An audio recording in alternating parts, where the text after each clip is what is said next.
হাদিকে আমার কবিকে নবীকে আমার দেবো রক্ত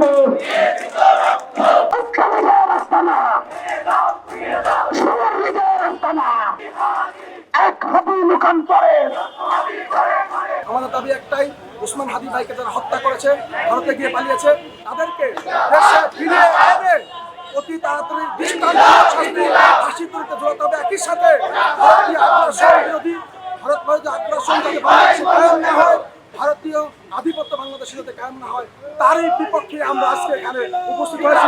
যতক্ষণ পর্যন্ত ভারতীয় আগ্রাসন বন্ধ না হবে, আধিপত্য চেষ্টা না হবে, যতক্ষণ পর্যন্ত হাদিকে হত্যা করে বিচার না হবে, যতক্ষণ পর্যন্ত শেখ হাসিনা বাংলাদেশে এলে শাস্তি না দেওয়া হবে, ফাঁসি না দেওয়া হবে, ততক্ষণ পর্যন্ত আমাদের বিপ্লব চলবে চলবে চলবে।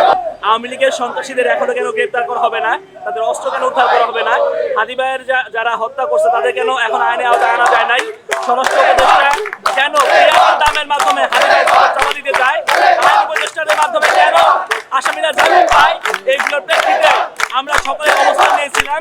আমাদের 12 ঘন্টা আলটিমেটাম, 12 ঘন্টা আলটিমেটাম আমাদের সময় চলমান।